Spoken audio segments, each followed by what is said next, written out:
स्वागत है बच्चों आप सभी का अपने YouTube चैनल एडुकेट एकेडमी में। मैं गौतम सर और आज का जो हमारा टॉपिक है क्लास 6 वाले बच्चों के लिए ग्रामर का जो हमारा टॉपिक है वो है 6 वाले बच्चों के लिए ग्रामर से काइंड्स ऑफ सेंटेंस।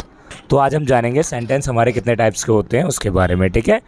तो सेंटेंस को जानने के लिए जो भी हम वर्ड बोलते हैं, जो हमारे एक वर्ड है वो एक छोटे छोटे वर्ड मिलकर क्या करते हैं, एक सेंटेंस बनाते हैं। तो हम उस सेंटेंस को, किस सेंटेंस को हम कौन सा सेंटेंस कहें, आज उसके बारे में हम जानेंगे। और what is the definition of sentence, उन सभी चीज़ों के बारे में जानेंगे इस वीडियो में। और इस वीडियो को शुरू से लेकर लास्ट तक ज़रूर देखें। चलिए हम स्टार्ट करते हैं। सबसे पहले इस सेंटेंस के अंदर आप ये देखेंगे, आपका ये जो ग्रे इस वाले बॉक्स में देखिए, sneak pick, assertive, imperative, interrogative, exclamatory, these are the sentence. So we use the word to express our thought. जब हम क्या करते हैं अपने थॉट को, जैसे मान लो मेरे अंदर कोई भी बातें हैं, जैसे मान लो I want to share with you. अब जैसे मान लो कि मैं ये सेंटेंस जानता हूँ और मैं आपको बता रहा हूँ, तो ये क्या है, एक तरीके से हम जब अपनी बातों को शेयर करते हैं इन द स्पीच फॉर्म में, मतलब बोल कर। तो जब भी हम कोई अपनी बातों को बोल कर या तो लिख कर इन द राइटिंग फॉर्म या तो speech form, oral form. Oral बोलते हैं स्पीच, जो अभी मैं बोल रहा हूँ ये क्या है, ओरल फॉर्म है, स्पीच है। अब मैं लिख के दूंगा तो वो क्या हो जाएगा बेटा, वो होगा written form.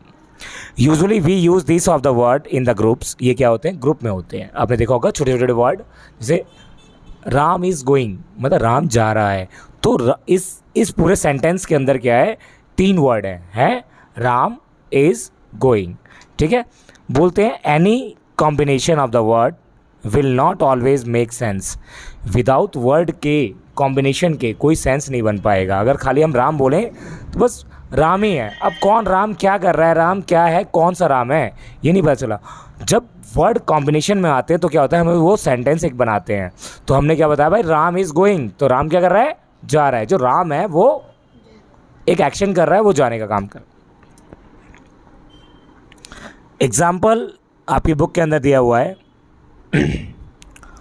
dog under my is tree sitting a, this group of the word does not make sense. Dog under my is tree sitting a, इसका मतलब कोई भी सेंटेंस नहीं बन रहा, सेंस ही नहीं बन रहा।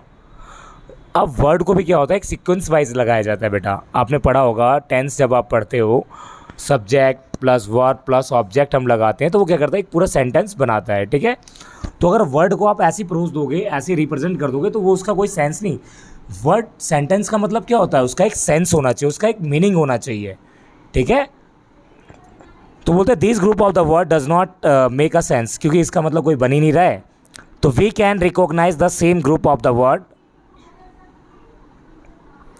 That is the carries some of the meaning. जब कोई वर्ड कोई मीनिंग बनाए, सेंटेंस का कोई वर्ड जब मिलकर मीनिंग बताए तो वो क्या कहलाएगा, sentence.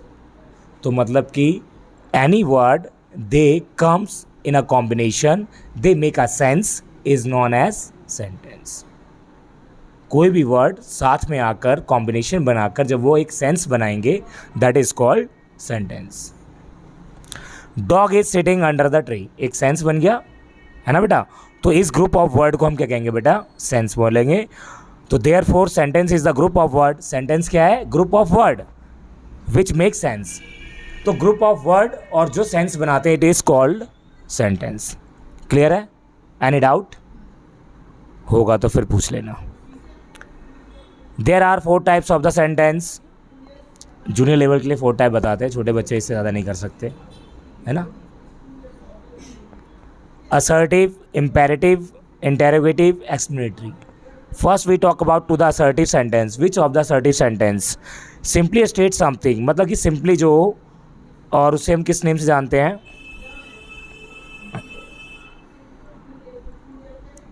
Known as a declarative भी बोलते हैं। Every assertive sentence and with the full stop. जितने भी असर्टिव सेंटेंस होते हैं बेटा वो किससे एंड होते हैं, फुल स्टॉप से।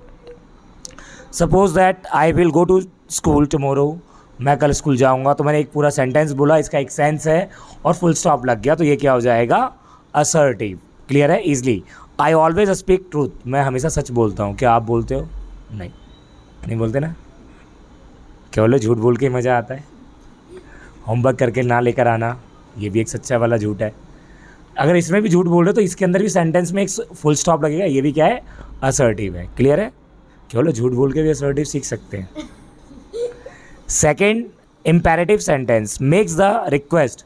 जब भी हम किसी से रिक्वेस्ट करते हैं, please give me pen please, I haven't, so and command and advice. अगर हम किसी को एडवाइस भी देते हैं, अब मैंने आपको बोला suppose that you should write neat and clear, तुम्हें नीट एंड क्लियर लिखना चाहिए, so that is the advice. Command देने के लिए भी, ठीक है ना, go and sit down, that is the command, है ना।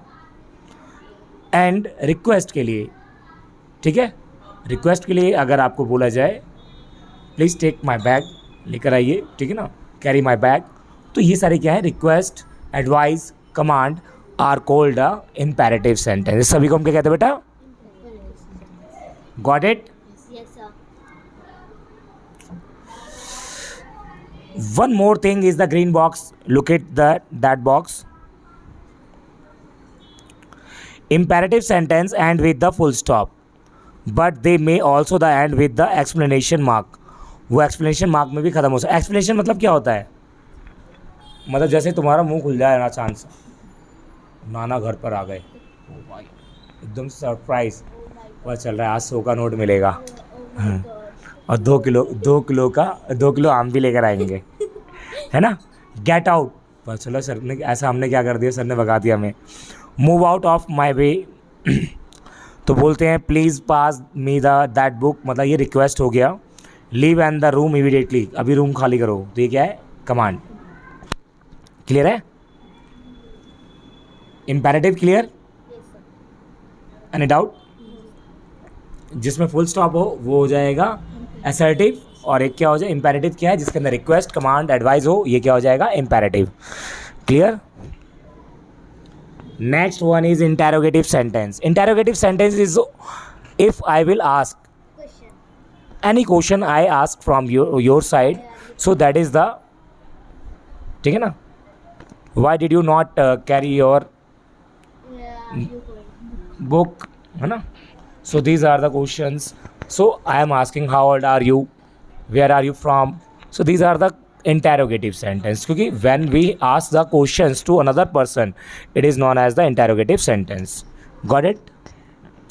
And fourth one is explanatory sentence. Express a strong and sudden feeling. Sudden feeling जो अचानक से हो जाए, भाई नाना तो अचानक से ही आएंगे ना, बिना बताए फ़ोन किया आ गया है ना, तो चल रहा है किसी का एक्सीडेंट हो गया, तो वो भी क्या है, सडनली फीलिंग है, मतलब अचानक से जो कुछ हो जाए, ठीक है।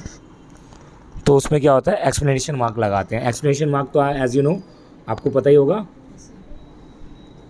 जिसमें हमारा मुंह खुला का खुला रहता है, ये एक्सप्लेनेशन मार्क्स वो भी है। सडन फीलिंग, मान लो सपोज़ तुम्हारी फैमिली में कोई बड़े लोग हैं और भैया हैं, और वो तैयारी कर रहे थे प्रिपरेशन यूपीएससी की, और एकदम से कि रिज़ल्ट क्या आया, ही गॉट सिलेक्टेड, अब नीली बत्ती मिलेगी और एकदम से तुम खुश, ये अब मैं अपना भैया का नाम ले सकता हूँ, है ना।